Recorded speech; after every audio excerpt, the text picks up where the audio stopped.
Good morning students. आज हमारा topic है वर्ण एवं मात्राएं। आज हम पार्ट 2 पढ़ेंगे, वर्ण एवं मात्राएं। सबसे पहले हम आपको बताना चाहेंगे कि वर्ण किसे कहते हैं। भाषा की सबसे छोटी इकाई जिसके टुकड़े नहीं किए जा सकते हैं, जिसके और टुकड़े नहीं किए जा सकते हैं, उन्हें वर्ण या अक्षर कहते हैं। वर्ण को अक्षर भी कहा जाता है।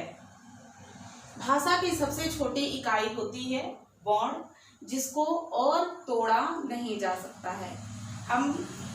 जब भी हम कुछ बोलते हैं तो हमारे मुख से कोई ना कोई ध्वनि निकलती है, वह ध्वनि वर्ण कहलाती है। मुख से निकली ध्वनि को हम वर्ण कहते हैं और यह भाषा की सबसे छोटी इकाई होती है।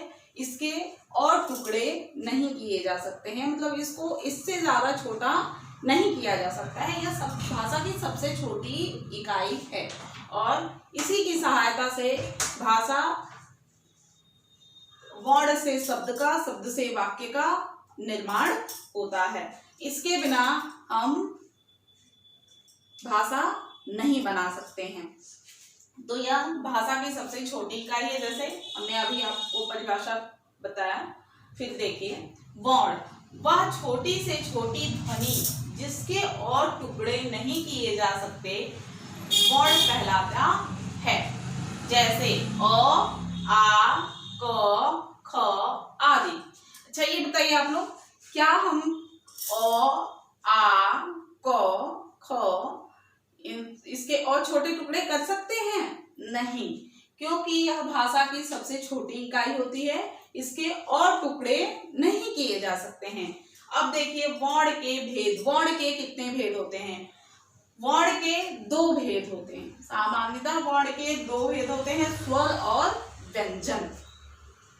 स्वर और व्यंजन यह दोनों वर्ण के भेद होते हैं। अ से लेकर अ तक, अ से लेकर अ तक 11 स्वर होते हैं। 11 स्वरों की संख्या हमारे हिंदी वर्णमाला में 11 होती है और व्यंजनों की संख्या हमारे हिंदी वर्णमाला में 33 होती है। अ से लेकर अ तक 11 व्यंजन होते हैं और क से लेकर ख तक, क से लेकर ख तक 33 व्यंजन होते हैं। वर्णमाला में स्वरों की संख्या 11 होती है और व्यंजन की संख्या 33 होती है। देखिए अब स्वर की परिभाषा हम जानेंगे कि स्वर की परिभाषा क्या होती है या स्वर किसे कहते हैं। जिन वर्णों के उच्चारण में किसी अन्य वर्ण की सहायता नहीं लेनी पड़ती है वह स्वर कहलाता है। स्वर का उच्चारण करते वक्त हमें किसी अन्य वर्ण की आवश्यकता नहीं होती है, वह स्वर कहलाता है। जैसे अ, आ, ई इत्यादि यह स्वर हैं। व्यंजन जिन वर्णों के उच्चारण में स्वरों की सहायता लेनी पड़ती है उन्हें हम व्यंजन कहते हैं। यानी कि व्यंजन का उच्चारण स्वर के बिना नहीं हो सकता है। व्यंजन का उच्चारण करने में हमें स्वर की आवश्यकता होती है। यदि स्वर ना हो तो हम व्यंजन का उच्चारण नहीं कर सकते हैं। जैसे क से लेकर ख तक, क, ख, ग, घ। आपने उच्चारण करते समय आप देखते होंगे कि हर व्यंजन में अस्वर छिपा होता है और अस्वर की सहायता से ही हम व्यंजन का उच्चारण करते हैं। यदि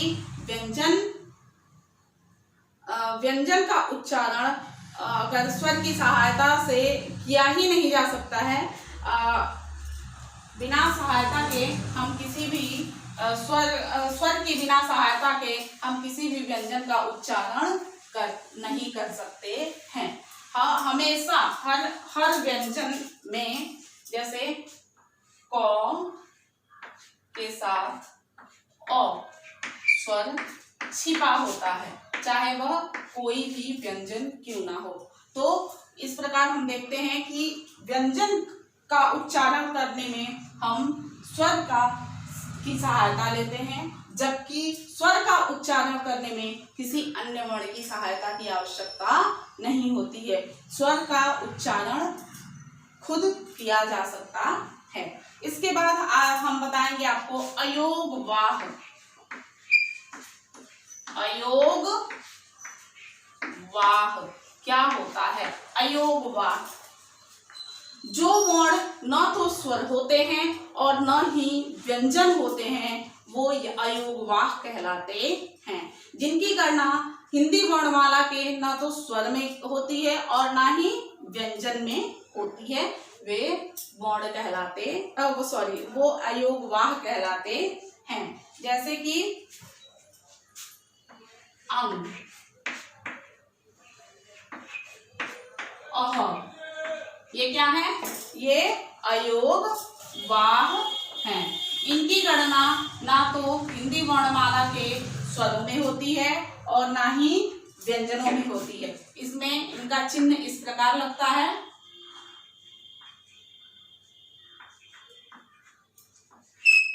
यह इनका अयोगवाह का चिन्ह होता है। जैसे कि इसमें हम आपको शब्द बता रहे हैं।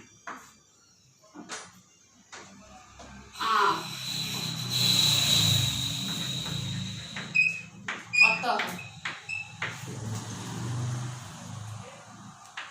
पंग, ये अयोगवाह कहलाते हैं।